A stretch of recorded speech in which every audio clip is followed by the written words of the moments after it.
All right. Normally, I haven't felt the need to discuss any of the previous matchups. I mean, frankly, y'all are watching the box scores just as much as I am. You know what's happening. You don't need me to just like repeat what has happened. However, I do want to point out a few things that I found interesting while looking over some numbers. Firstly, Dan has now lost twice while scoring over 120 points. And Tim, in the same week, won while scoring only 94. That is our third Grant of the season after he got his first one, scoring 94 points in week one, and Dan in week two scored 92 points and won. Tim has 2 out of 3 Grants this season. And I will say, with that knowledge, I guess Dan also deserves one of the losses to even out the Grant that he got in week two. So, whatever. Still sucks. At number 2, Jason has been the weekly top scorer 3 times and the weekly bottom scorer twice. He is the definition of go big or go home this year. Number 3, Tim is in 5th place through 8 weeks and has only scored in the top half of the league 3 times. Yikes, that's not great. At number 4, Jason is outscoring me by 0.01 points per game. That kind of makes me want to kill myself. And last thing I wanted to point out that except for Justin Herbert, every single one of Sam's starters are already past their bye weeks. He's currently 7-1. I think that trend continues. Now, for the power rankings. At number 10, same spot as last week, is Grant. This whole roster, besides Bijan, just screams, come on, buddy, just give me like 7 points, please. I mean, now Dart is a quarterback, so he'll get you more. Rashee Rice is good. That seems clear. But the rest of this whole lineup are just like a bunch of like wide receiver 3s and 4s that almost certainly won't perform well all in the same week. Plus, Baker and Dallas Goedert are on a bye. Calvin Ridley is hurt and also bad. And Bill is against a brutal Seahawks defense. It's looking bleak right now, Gordy Pants. At number 9, in the same spot as last week, is Scott. Yeah, Jane Daniels is back, and McLaurin re-injured himself. And also, Kamara and Diggs are banged up. And also, Ramondre isn't even practicing. And A.J. Brown is on a bye. The list goes on. You see a pattern here. If Grant's team wasn't such a giant bag of shit, this would be the last place roster. Scott, it might be time to take a swing or two and shake things up. Like right now, you're technically safe from the Sacco, but Grant is only behind you by 0.1 in the standings. At number 8, same as last week, is Kevin. Now listen, I frankly don't care that Kevin is in last place in the standings. This team has real talent on it, and also it has Caleb Williams. But he does get to play the Bengals this week, though, so he'll probably be okay. Kevin has been a bottom 3 scorer 5 times this year, but even so, I still don't think that this is the worst team in the league. And also, if Ramondre is out, this would be a huge opportunity for Travion's coming out party. If he can do well this week, Ramondre might not get that starting role back. We'll see.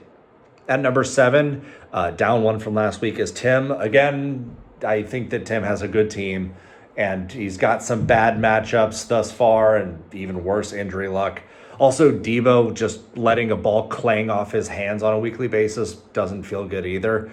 I admit, though, I am terrified of Kareem Hunt looming in Tim's flex this week. That fucking guy is going to fall into the end zone multiple times so that Mahomes ends with like 290 passing yards and no passing touchdowns while Hunt just limps his way to like 15 or 16 points or whatever. Also, Josh Allen's probably going for 40. I'm so excited for Chiefs Bills. It's crazy. Anyway, when Bucky gets healthy, this team's going to be real scary, I think. This 7th place rank is temporary. I did the fucking numbers wrong. What did I do? Oh God, what have I done? Oh, here we go. I just had somebody twice. Okay, at number 6, down 1 spot from last week. My bad. I know you guys expect a certain level of professionalism with these recaps, and it feels bad if I don't meet that bar. Anyway, down 1 from last week at number 6 is me. It's hard to argue with 4 consecutive wins. I am tied with Chris for the longest active win streak. Nobody else right now has over 2. Admittedly, these last couple of weeks have been fucking wild.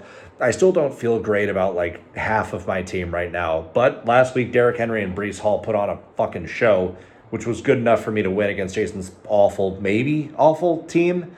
I keep waiting for the other shoe to drop and I'll score like 84 points. And since it just feels like I'm punching above my weight class right now at 3rd place in the standings, it's probably going to happen sooner rather than later. At number 5, down one spot from last week, is Patrick. Even without Jalen Hurts and Rashad White this week, Patrick's team still looks good. And yes, I know it doesn't make sense to drop you after a convincing 127-point win or whatever it was, but I had to move someone else up. More on that in a second. A couple stars and a lot of just like good players keep this team scoring well. Patrick is firmly in the playoff hunt. At number 4, up 3 spots from last week, is Dan. Fuck you, Dan. I think your team is pretty good right now, but you can eat my ass if you think I'm putting you in 5th place. Sorry, Patrick. CeeDee Lamb is back. Kamai Vidal looks to be getting the majority of work in a good offense.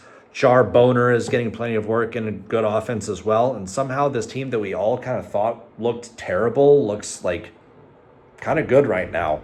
Plus, Dan has Garrett Wilson, Xavier Worthy, Chris Olave on his bench. I mean, Dan is still very much within striking distance of the playoffs. Don't count him out just yet. At number 3, down one spot from last week, is Jason. 3rd leg autopilot, 3rd place in the power rankings, 6th place in the standings. This team is incredibly boomer bust, but it really shouldn't be. Jason has a ton of like very consistent players. So wait, hold on. So if it's not the player's fault, then whose fault could it be? Either way, I still can't believe that Daniel Jones has continued to score fantasy points. Now, granted, he's had some good in-game luck where like defenders dropped interceptions and then players make like massive plays after the catch. And the Colts have had one of the easiest schedules in the NFL thus far, but still, like, points are points, right? Surely Daniel Jones won't disappoint in a crucial spot down the stretch, right? Right.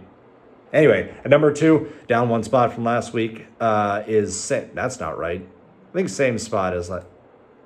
Sam, what the hell were you last week? I don't know, man. I'm running all over the place today. It's been a crazy day. Sam is at number 2. Fuck it. I was correct that Rashee Rice would add something back into Sam's lineup, but turns out he was even more important because Sam used him to get Amon-Ra St. Brown. Now, without Barkley, this team still looks quite good, especially with Amon-Ra St. Brown in the mix. Sam now has 5 guys, Barkley, Cook, Puka, Amon-Ra, and Brock Bowers, that can easily be number 1 at their position on any given week, many of whom have already done that at least once, actually. Sam's team is deep and talented and is going to easily make the playoffs, no question. And at number 1 is Chris, of course. He has the top 2 running backs in fantasy. He's scoring almost 132 points a game this year, and now he gets Lamar Jackson back. I will acknowledge that this team still has the risks that I brought up after the draft and early in the season, which is that while extremely talented at the top end, JT and CMC have both suffered multiple major injuries in their careers, and then behind them, Chris doesn't have a lot else. Not that having those guys is a bad thing. I'm just saying, like, if one of them goes down, the drop-off to the next guy is enormous. Now, if Chris stays healthy, he's a shoo-in for the playoffs. However, health isn't guaranteed. Shit, ask Tim. Let's talk about the upcoming matchups very quickly. We've got Patrick favored by 11 over Jason. This should be a really good matchup, though. Jason has 2 Cowboys on Monday night as well. So, Patrick, if you're not up by, like, 30 points at that point, look out. I am favored by 15 against Tim. I disagree with that spread, but, what are you going to do? I'm very worried about this matchup in general. Tim has a solid team, and I've been on, like, a crazy heater, which I doubt lasts. I need my Ravens to give me a really nice cushion in the game tonight, or else I'm going to be really concerned. Chris is favored by 6 over Dan. 2 weeks ago, this matchup would have been a laugher, but Dan's team is stronger than it seems, so this one could be close. And Chris isn't bulletproof, having only scored 106 points last week. Kevin is favored by 3 over Grant. This is going to be a fucking slop fest. I don't want to pay attention to it at all. Although, sloppiness can make it fun. Who doesn't love a 91-86 matchup, am I right? Sam is favored by 8 against Scott, and Sam is going to beat the shit out of Scott. That's it. That's all that's going to happen. Please remember that the trade deadline is prior to the Week 12 kickoff as we are entering Week 9. That is only a few short weeks away, so get those trades in. Make Dan do some actual real work around here. Anyway, guys, that'll do it for this week's recap. Good luck to everyone except Tim, and go fuck yourselves.